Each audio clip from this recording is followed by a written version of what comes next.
Aguilar. I was born in Webb County, Laredo, Texas. I only went to school to the second grade. I was reared in a farming community. Working on the farming, vegetables and Where was the ranch? I work in the Farias farming community and the deer walker farming, broccoli and carrots and all those things. And I was called to the Army in 1942, and I was a soldier by December 3rd of 1942. I was already a veteran, a soldier. I was induction at Fort McIntosh, Fort Sam Houston. And I went to the 84th Division. From there, I was transferred to the 85th Division overseas duty. And I landed in Italy.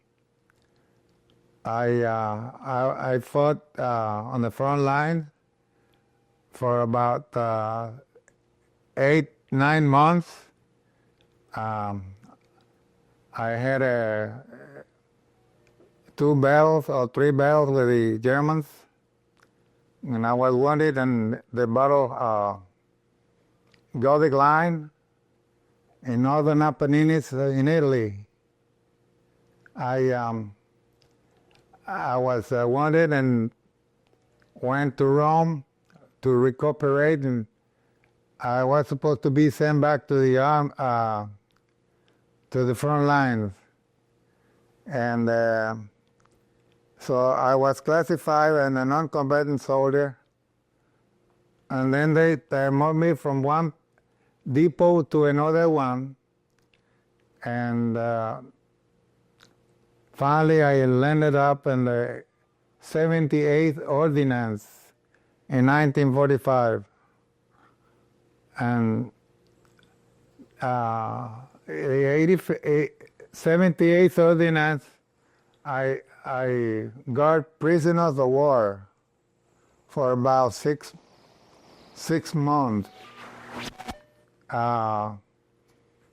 In the 28th of April 1945, some German commanders went to Caserta, Italy. The palace was surrounded by security guards, army guards, MPs, and they're supposed to sign documents for surrender. At that time, the German had an army of about 80,000 to 90,000 soldiers remaining in Italy. From there, they signed the papers, and the next day, they signed the surrendered documents. And coincidentally, the next day, Mussolini and his mistress were hanged in Milan, in Italy. They were going to escape to Germany through the Brennan Pass, but they got caught by the partisans, Italian partisans, and he was hanged by the Italians on that date. And I had enough points to be sent back to the States, but I had still a shrapnel on my lung, near my lungs. And when I came back to the United States, they removed that land, but shrapnel from my lung, and they gave me 5-day pass. And later on, I was discharged in 14th of May of 1946. I was went to school. I was sent to school to get some education, and they trained me for my profession. My profession was to learn the upholstery and refinishing Trade. furniture. Refinishing what? Furniture. And I think I learned it very well. I had a lot of good customers, very, very, very fine people in Laredo, and I know a lot of people. I did a lot of work for the poor people and the most rich people in Laredo, and I'm very proud to say that I worked 42 years in my trade, and I'm very proud of that. Since I had a wonderful wife and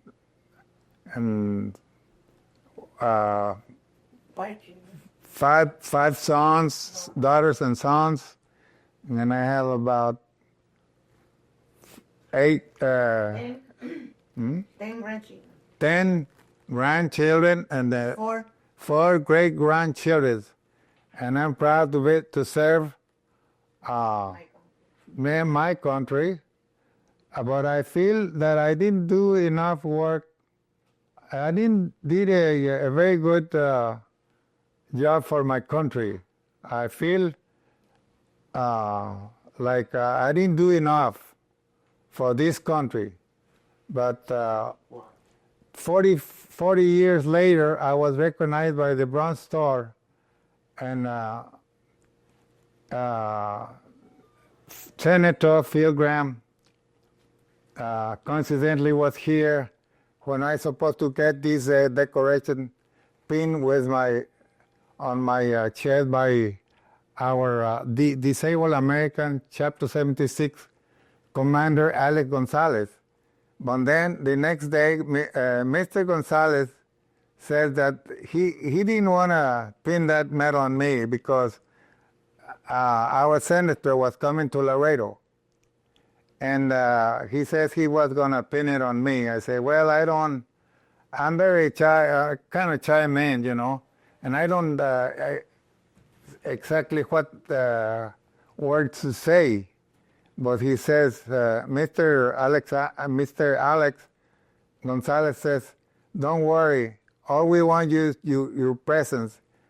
We want you to be there.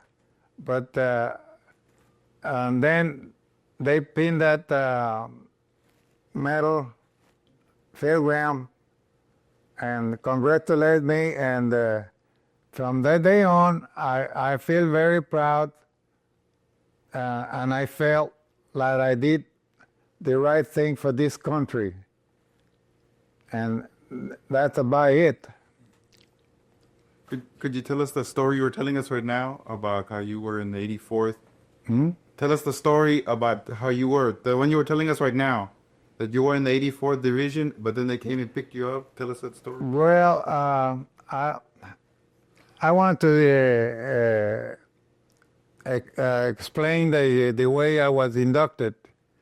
I belong to many organizations. I belong to the 84th Division. When I was inducted, I went to Camp House, Texas, with the 84th Division. But I trained there for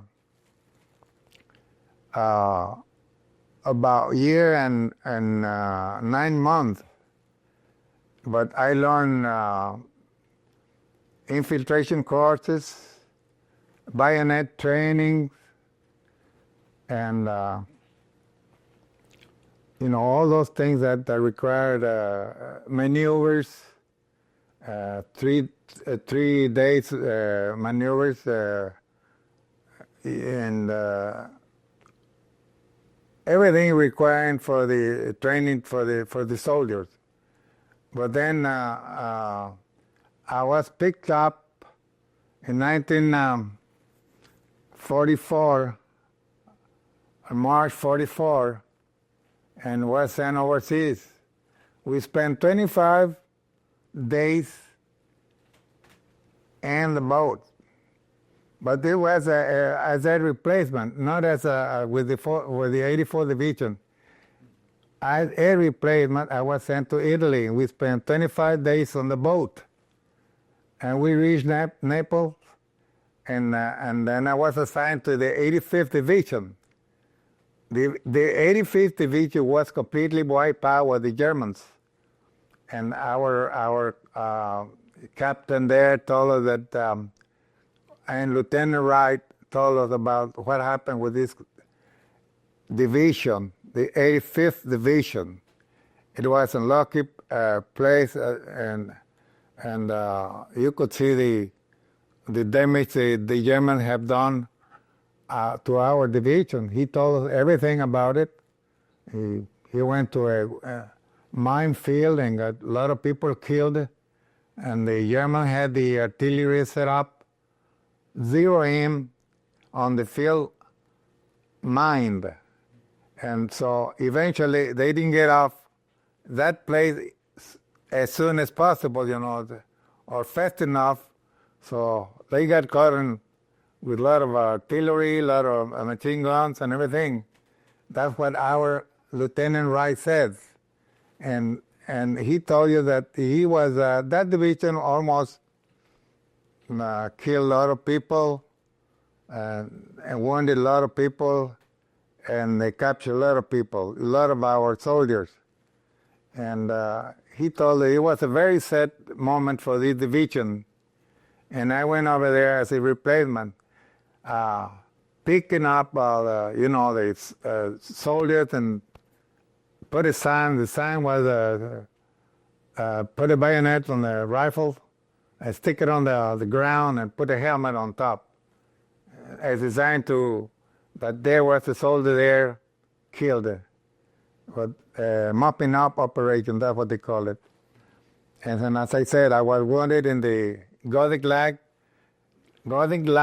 in the 4th of October, 1944. But I had a trauma that it cannot be removed. It was very near to my lung, my left lung. And so I kept that for a long, long time. They made me a non-combatant soldier. And as I told you before, I keep me here and there and depot, from one depot to another one. So I finally landed in the 78th Ordnance. The 78th Ordnance is composed of a group of soldiers that they keep, after the war, all the vehicles, the tanks, jeeps, and half-tracks, you name it, and they bring it back to that camp. It's about 2 miles square near Napoli. And they had a bunch of German prisoners of war, and I was I was at the main gate guarding these prisoners. Every time they wanted them to fix the vehicles, clean up the, everything about mechanic. And what they did was fix all the vehicles and send it to almost give it away to the Italian government. Very, very inexpensive, very, very, very little money. It costs more money to bring a jeep to the United States than to give it to the Italian government for $40 or $50. It was a shame, really, but that's the way it was. And as I said, I make enough point by that time in 1945, and I was discharged by points.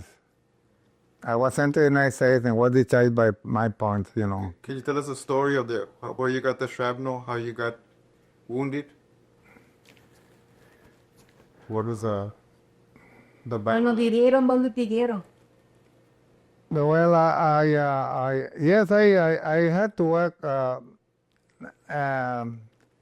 When I was wounded, I had to work about 2 miles.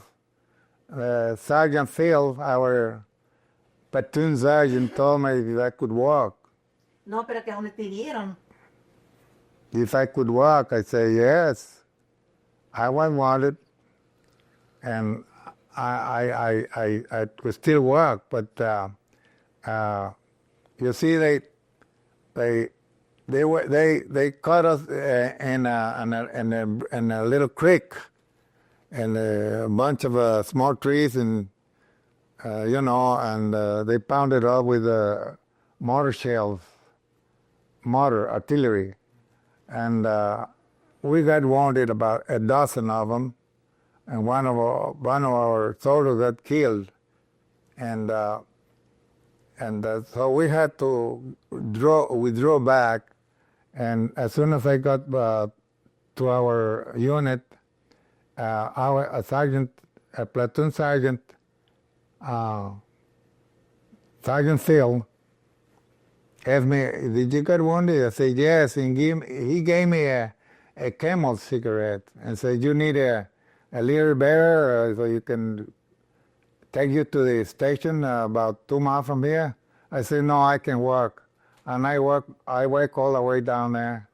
And what they did is just put me on a bunch of bandage, around my chest, and they put me. Later on, I want to get up and get into the ambulance, and I couldn't get up. I got weak. I got my legs kind of weak. I couldn't get up, so they had me up and put him on the ambulance to a field hospital.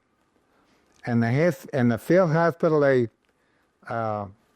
gave me the Purple Heart, and the captain asked me, "How is it over there?" I said, "Well, it's kind of too much artillery, too many wounded, and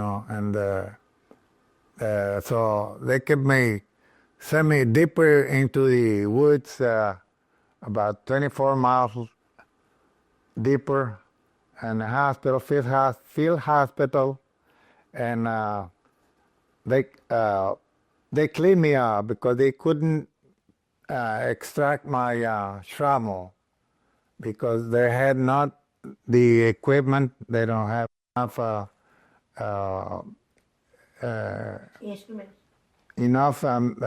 equipment to use for me to pull it out, to extract the shrapnel. So I eventually was sent to recuperate in Rome, Italy. They flew me in an airplane, and I would land them over there. And it was when we arrived, it was a good moment, a pretty moment, because a lot of nurses there, pretty nurses, and they gave us coffee and donuts. Just as soon as we got there. But as I say, they had to send me back to the front line later on, and I complained about because I got weak and I had to sit down. And the doctor, before I was discharged from that 12th General Hospital in Rome, he told me that I still had that shrapnel, and I didn't know at all. But I got this weakness, on my legs. So afterwards, they sent me to retrain in the 339 something camp. That's a convalescent camp. They call it convalescent camp. So I told medics over there that I cannot hike anymore, and they didn't believe me because they have trained people over there. They know right away where you're, trying to cheat them, or. But this was it was true. So they sent me to Livorno, where they have a big hospital over there. And a colonel that examined me, he said, no, he didn't believe me either. And he took a pulse, he took my pulse and said, no, you have combat fatigue. I said, well, I don't know, but I have a trauma. So eventually they test 44, 45, Christmas time and New Year there. And I was, classified as a non-combatant soldier. After that, colonel that admitted me find out from the X-ray that I had really a trauma. And that's about it, about my experience in the wounded of my combat, on combat. And could you tell us about when you were guarding the soldiers? When you were guarding the prisoners of war? What did you do when you were... Well, in guarding the prisoners of war, I was very proud because I was in the main gate. First, I was in the main entrance to the 78th Ordnance Camp. And then later on, they put me in the main gate, and one of the captains there from us outside the camp, and he told us that not to associate with the prisoners, because remember, they kill you, one of your families or one of your brothers, or and before they told us that they told us that they formed us in line, and he asked a question: who lost his brother, a sister, or a father or whatever, brother, sister, or brother, and as a lot of people raise their hands, say, well, don't associate with these guys, they were killers too. Remember, they killed your brothers. They killed a lot of soldiers, our soldiers. So don't associate with them, don't give them anything at all. And one time, the German come into the main gate and asked me for a cigarette. He was kind of shy, coming very, very slowly, And I didn't say anything. I just unsling my rifle and point the rifle toward him. I said, go to hell. And I was very proud because when every time they have a detail from the German detail, the colonel is supposed to salute me first, and then I have to return the salute. And that was that was something, the other way around in our army. Like the private is supposed to salute the brass, like first lieutenant, second lieutenant, and so forth, colonels or whatever. But this time, the German colonel is supposed to salute me first, and I supposed to return the salute, and that was very good. I feel very good about that.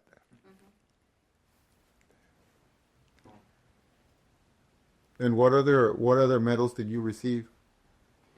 No, I have the ¿Did you la carabina? American. What are what? What are all the medals? Could you tell us about all the medals? No, I just the medals I received was the Purple Heart first to begin with. Second, European Theater Operations, the Bronze Star, the African American medal, the occupation medal, the good conduct medal, and First of all, the combat badge, and the European Theater of Operation, 2 battle star, 2 bronze battle star, and so forth, you know. And why do you think it took them so long to give you the? Why did it take so long to give you the Bronze Star? ¿Se los olvidó? Well, they have forgotten because after 40 years, I joined the Disabled American Veterans, and we had a very nice lady in the hospital. I went to the hospital at that time, to Kirby, Texas, and they treated me very, very nice at that time because I never actually went too many times to the hospital. I just occasionally, when necessary, and so this time I need an operation, and I waited about 6 months to get that operation because I didn't have enough money, but I know I had being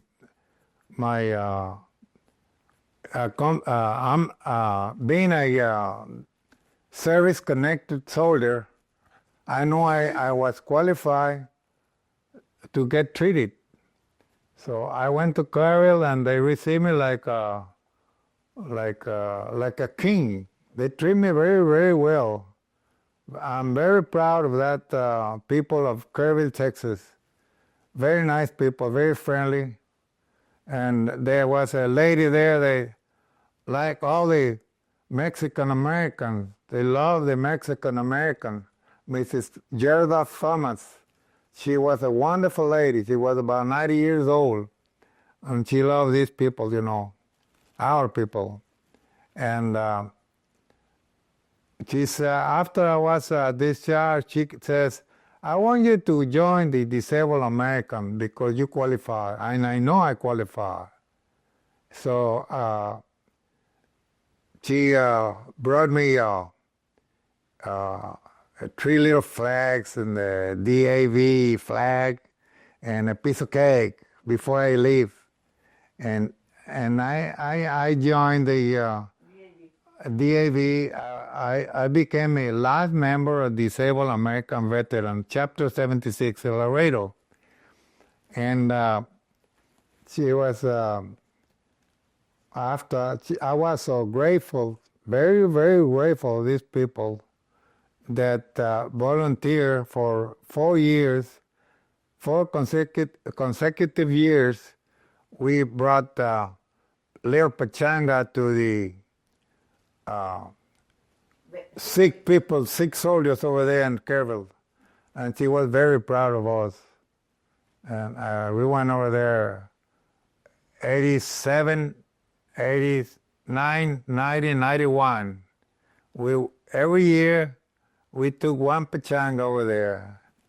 And it takes a whole day just to go over there and give them a little happiness in return for what they did for me. Because we were very, me and another friend of mine were very, very pleased with the service they gave us over there. But nowadays, I think they cut a lot of good services on the hospitals. Now, I wouldn't say the same thing as what they did at that time for us today, because today is very, I don't know, maybe other people over there, might be different people, might be different ethnic people, and I don't know what is happening really. I don't have a very good service in Audie Murphy Hospital. Not anymore. They want you to be more like an outpatient person instead of an inpatient person, see? But older people like me, 78 years older and older, I don't know. I don't think they treat them right. And we are complaining. I belong to 5 organizations, and I'm a poor man. I'm not a rich man. But thanks to God that I we still have a good government, but they got a lot of good service for the soldiers, for the ex-soldiers, and I don't know why. Could you tell us about the organizations that you work with? Tell us about the organizations, all the organizations. I belong to the Disabled American Veterans to begin with, to the FLA member, bona fide member of this BFW, and vice commander of the GI Forum, vice commander of the Disabled American Veterans, and senior vice commander of the Hall of Fame, Veterans Hall of Fame of Laredo. And I'm a chairman of the Laredo Veterans Coalition. And we are very active right now. We are trying to get some money for a monument. This monument is based on the more like Latin Americans, and not exactly Latin Americans, but there are a few Anglos. It's not discrimination. This is like a BFW. It's a bona fide, government approved by the government, and the same as the GI Farm. The GI Farm is mostly Latin, maybe 1% other nationalities. I don't want to discriminate, but this is bona fide, authorized by the government. It's approved by the government.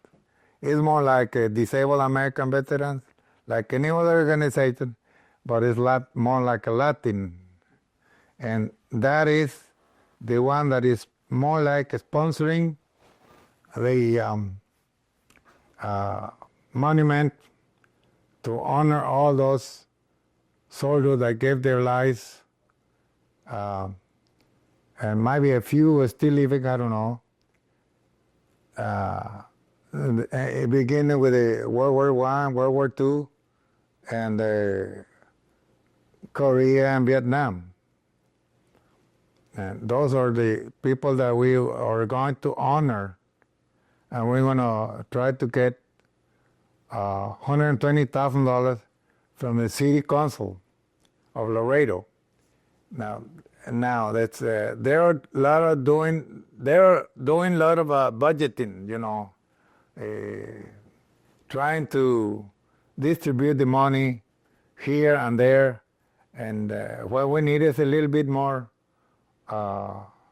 organized, to be more organized, and we sure need the $120,000 what the monument is going to be costing. But we'll have all the pictures in a metal frame there, and from every Medal of Honor winner, and for all the people to see and what they did to get that medal. And that will be on the, God willing, that'll be in Laredo, Texas, in the Plaza Bruni. That's about it.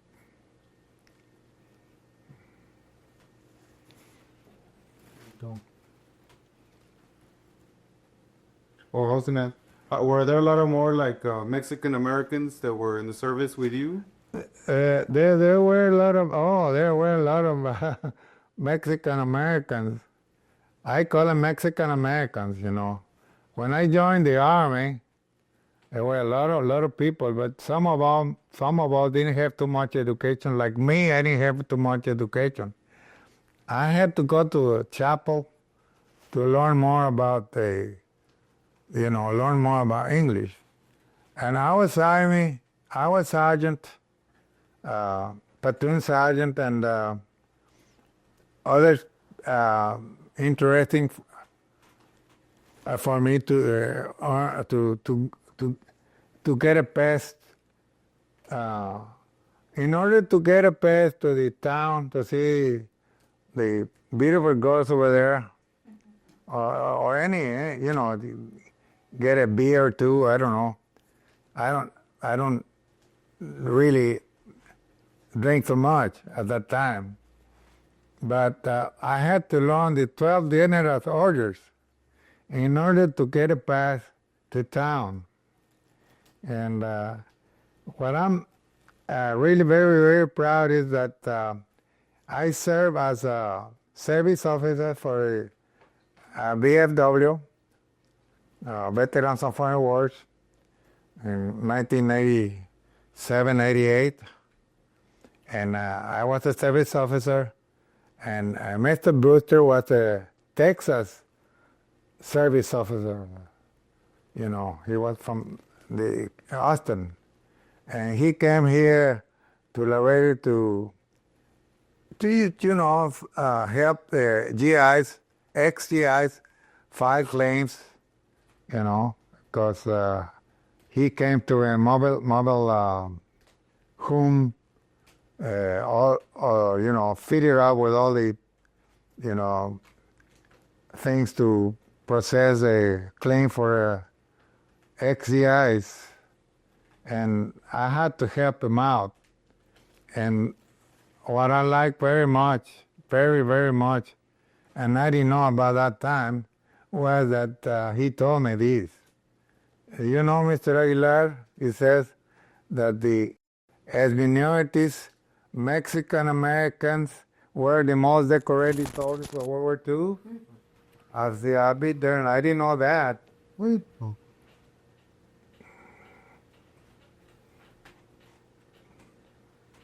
All right.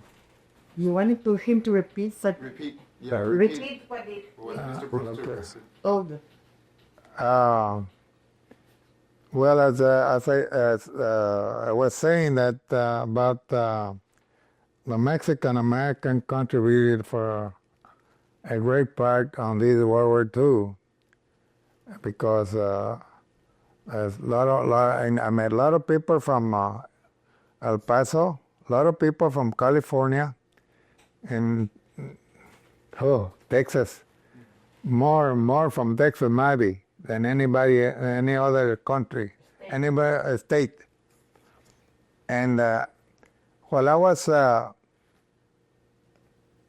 member of the BFW, I became a service officer. Service officer is helping the GI to get records straight, get medical, benefits, and tell them all these things. And especially when you have a sick man in the hospital, you have to visit him over there and go and say hello and everything. And but while I was a service officer, Mr. Brewer from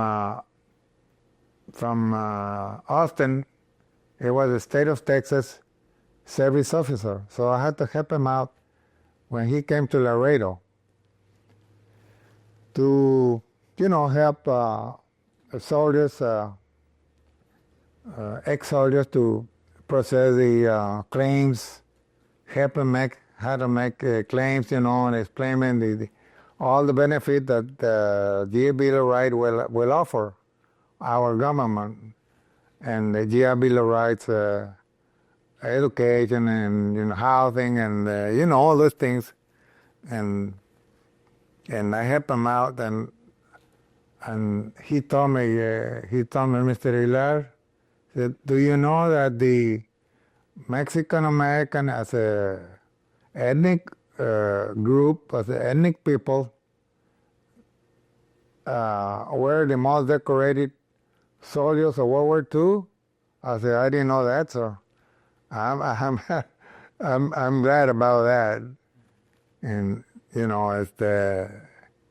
eventually it's been coming out in the and papers. I read in the papers, and we know that we contribute a great deal of World War II, and mostly, uneducated people, because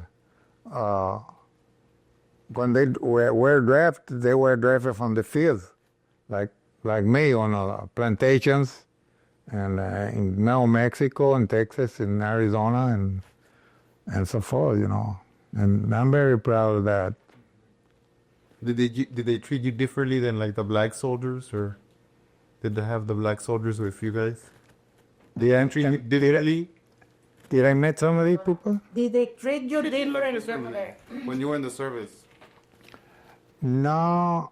Well, they kind of like me. I don't know why, but I don't want to criticize or talk about discrimination or anything like that, because I never traveled too much, and I never was denied anything. But a friend of mine, a soldier, which I really like him very much, and to me, he was a hero. I know that that man had been discriminated, and he was a hero in the sense that he fought in the Battle of the Bulge. His name was Dionisio Gonzalez. He's a Staff Sergeant Dionisio Gonzalez. And he told me a wonderful story, which I like him. I like him very much, and I admire him very much, because he says that while he was a soldier, he came through Fredericksburg, Texas, and he went to eat in a restaurant. What impressed me more was that he asked for a food. He says, "We didn't serve Mexicans," and he says, "Yes, but I'm a soldier." And he had a uniform on it. He said, "I don't care. We don't serve Mexicans." And he keep on insisting that he wants to eat. He was very hungry. And there was a white people there, white couple, I would say Anglo couple, and they were listening to what's happening there from the owner of the restaurant.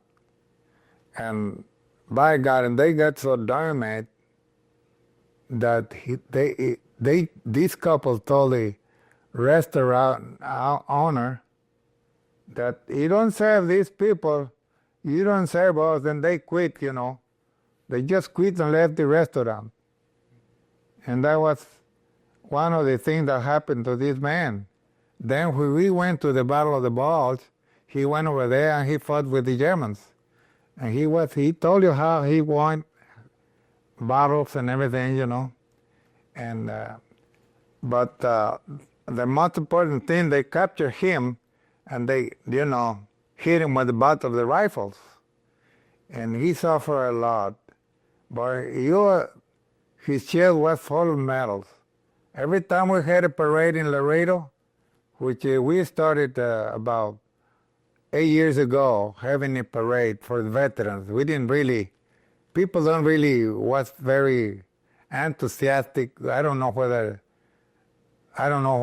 why, or maybe they don't organize, we're not organized.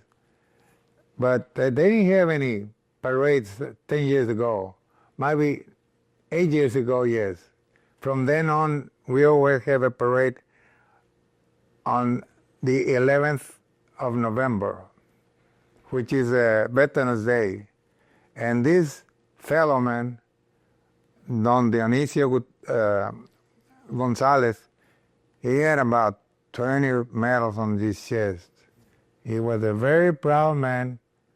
He was a very sick man one time. Before he was discharged, his wife died, but they gave him about 6 months to live. But anyway, this gentleman married a little blonde lady, you know. Well, that lady, believe it or not, make him very happy for 10 years more. And we finally died, but I still have his picture there, and to remember him, you know, and I'm very proud of that man.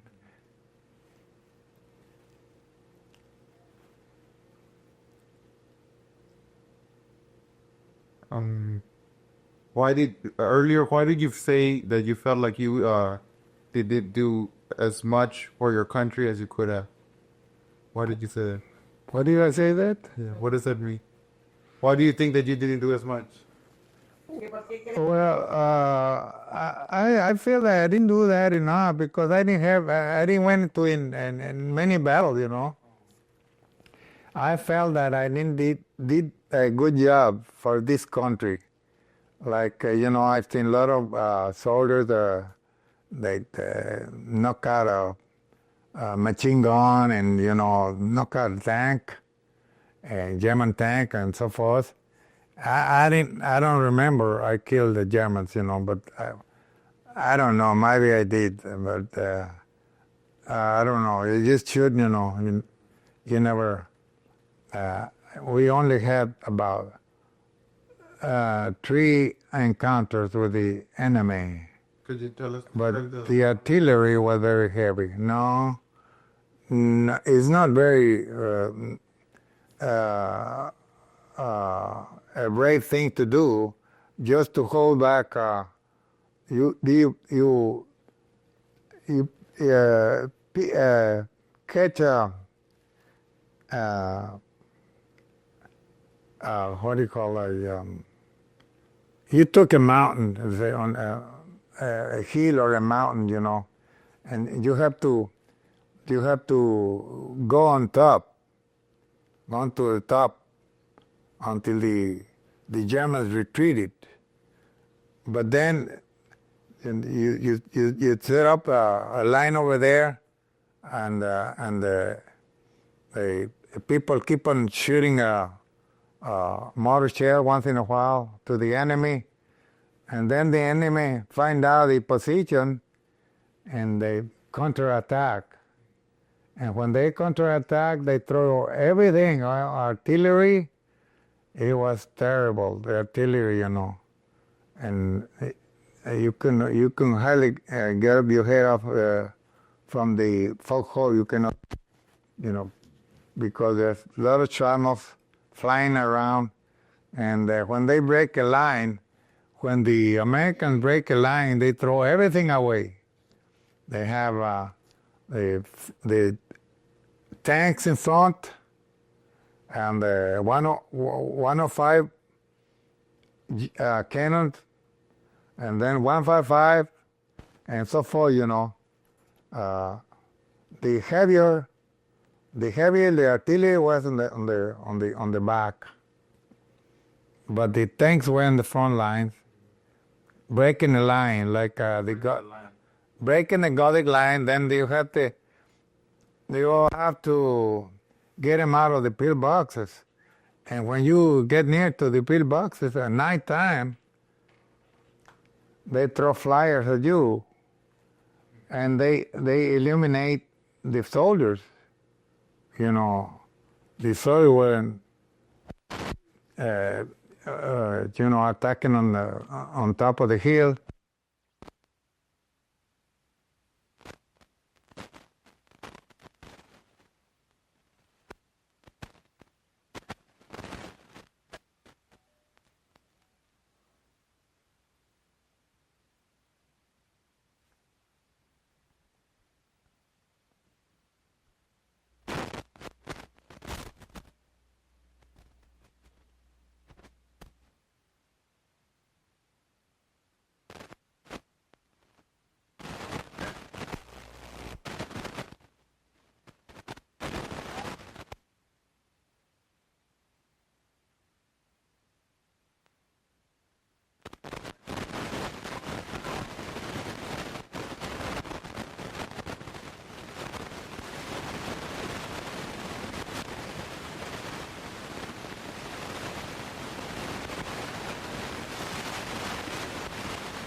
Okay.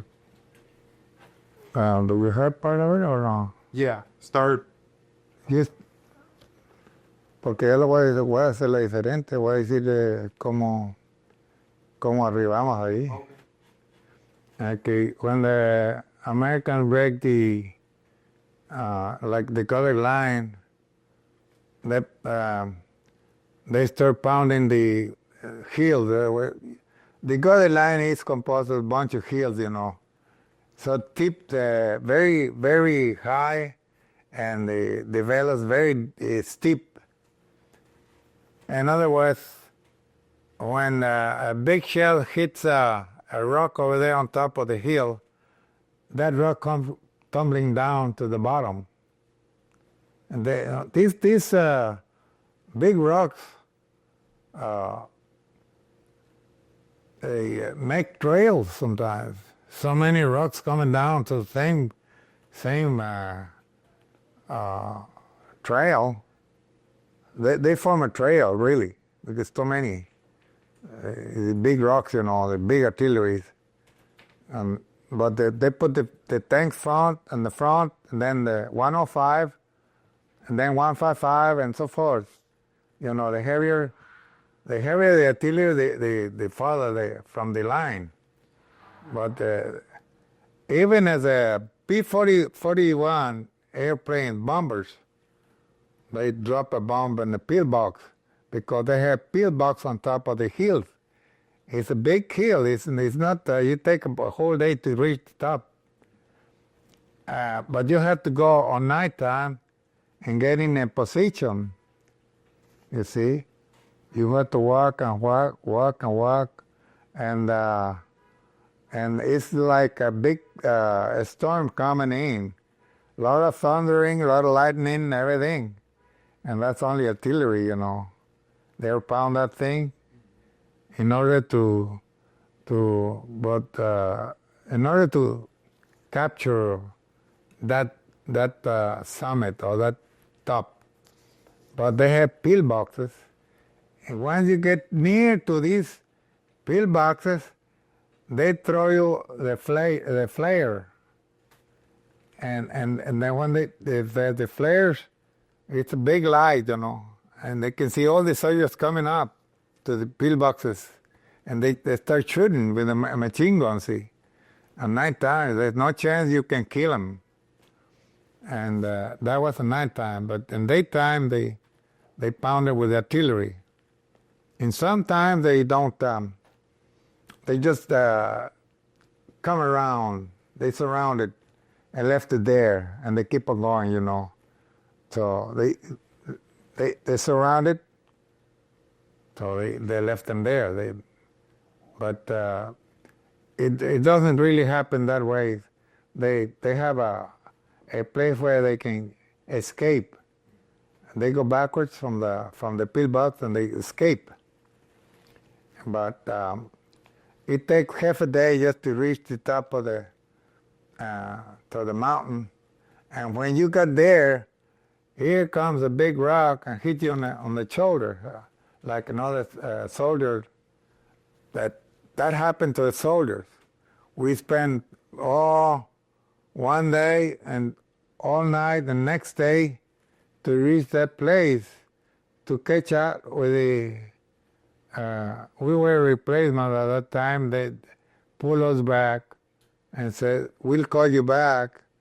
And because the ones that we replaced they were the more experienced, so they pulled me back, and another fellow, two more fellows there, and says, "We'll call you later. But somebody's always with you."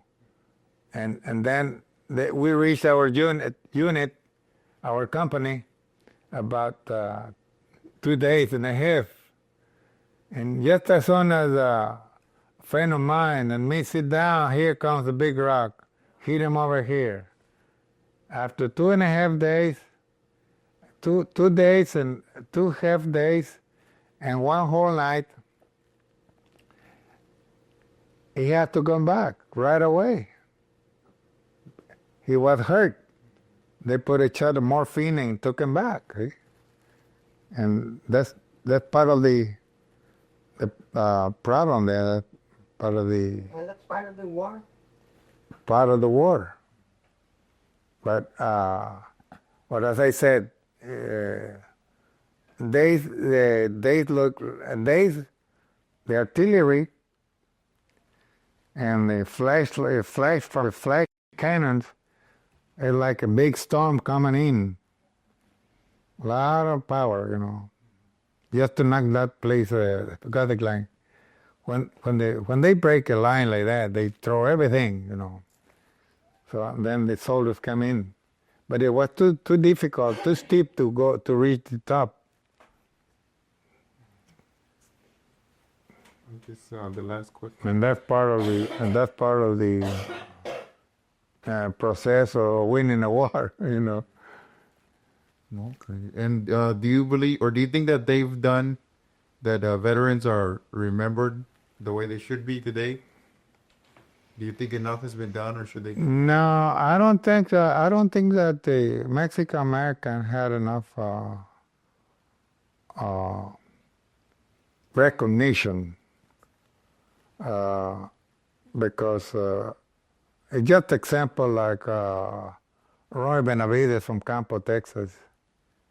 He had to verify he was there. He saved a lot of people. He got one about 15 times.